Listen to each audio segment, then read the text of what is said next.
Mes chers compatriotes, frères et sœurs dans la lutte, militants de la liberté et de la dignité du peuple camerounais, depuis quelques semaines, une nouvelle illusion s'insinue dans notre espace public. L'idée d'un président élu autoproclamé porté par certains supporters de M. Issa Chiroma. Une idée séduisante en apparence, mais totalement stérile, inutile et contre-productive dans la bataille réelle contre le régime totalitaire de Paul Biya. Aujourd'hui, je viens vous le dire avec clarté, fermeté et responsabilité. Cette stratégie est une impasse. Nous l'avons vu échouer partout en Afrique. Et elle échouera de nouveau si nous nous laissons distraire ici au Cameroun. Prenons le cas de M. Jean Ping au Gabon, qui a eu une présidence symbolique, qui n'a rien changé. Nous le savons tous. En 2016, Jean Ping proclame sa victoire contre Ali Bongo. Il se déclare président élu. Il crée un gouvernement symbolique. Il prête un serment symbolique. Et le résultat, nous le connaissons tous.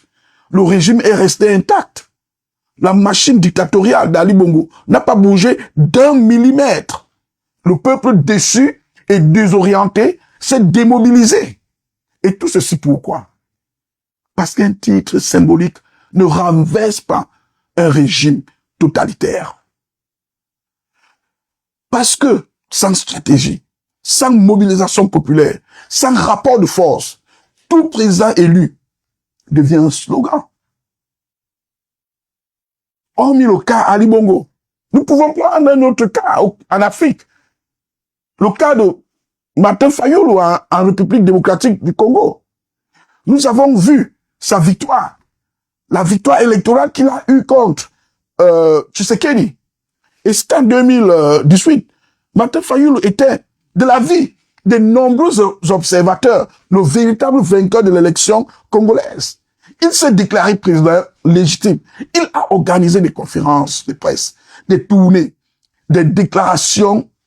Et alors, qu'est-ce qui s'est passé? Le régime Kabila, recasé derrière Tshisekedi, a tenu bon.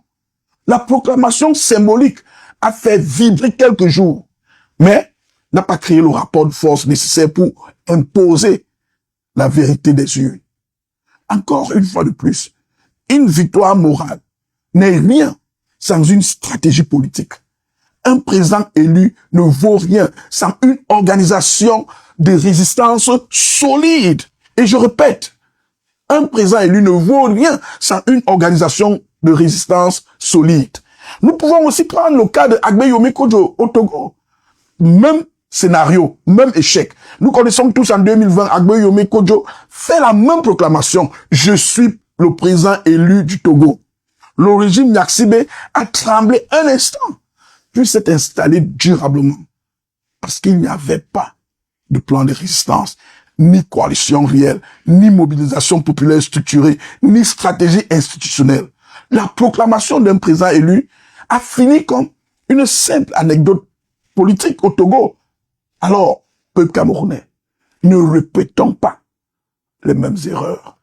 Aujourd'hui, certains veulent convaincre les Camerounais que la solution à la fraude électorale de 2025 serait de déclarer Issa Chiroma président élu.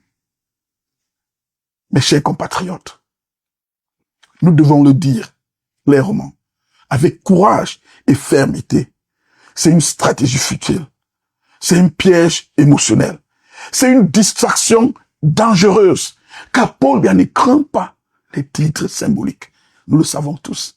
Ce qu'il craint, c'est une opposition unie, un plan d'action sérieux, une mobilisation populaire organisée et surtout des réformes institutionnelles capables de dissoudre son système. La seule voie réaliste, crédible et efficace pour venir à bout du régime totalitaire de Paul Biya, ce n'est pas la proclamation d'un président élu. La seule voie, c'est de recentrer la lutte sur les réformes institutionnelles essentielles. Une commission électorale indépendante, un fichier électoral transparent, un système de dépouillement sécurisé, un processus électoral consensuel, un contrôle international robuste et une refonte totale du cadre légal des élections au Cameroun. Sans cela, rien ne changera. Pas en 2025, pas en 2030, pas en 2050. Ce qu'il manque à l'opposition camerounaise, ce n'est pas un président élu. Ce qu'il manque, c'est un plan d'action savamment élaboré. Et je répète ceci, ce qui manque, c'est un plan d'action savamment élaboré. Un plan capable d'organiser la résistance, canaliser l'indignation, fixer des objectifs clairs, définir des étapes, créer un calendrier de lutte, fédérer la diaspora, mobiliser les masses, mettre une pression continue sur le régime. Et je répète ce point très important et cardinal, mettre une pression continue sur le régime. Et ce plan doit être accompagné d'une mobilisation populaire massive, car seule la pression du peuple organisé peut ébranler un régime totalitaire. Chers camarades, l'heure n'est pas aux illusions. L'heure est à la stratégie. Nous ne pouvons plus perdre du temps dans les mirages politiques. Nous ne pouvons plus recommencer les échecs des autres nations. Nous ne pouvons plus nous laisser distraire par des proclamations purement symboliques. Le Cameroun n'a pas besoin d'un président élu. Je vous l'ai dit. Le Cameroun a besoin d'un plan de libération. Le Cameroun a besoin d'une opposition organisée. Opposition organisée. Et je le dis, d'une opposition organisée. Le Cameroun a besoin des réformes institutionnelles profondes. C'est seulement dans cette voie stratégique, cette voie rationnelle, cette voie structurée que notre pays pourra espérer sortir du régime dictatorial qui nous opprime depuis plus de 4 décennies. Peuple camerounais, luttons intelligemment, mobilisons-nous massivement et ensemble, écrivons la véritable page de la résistance du Cameroun. Vive la résistance camerounaise, vive le peuple camerounais. Vive la lutte pour la liberté. Que Dieu bénisse le Cameroun.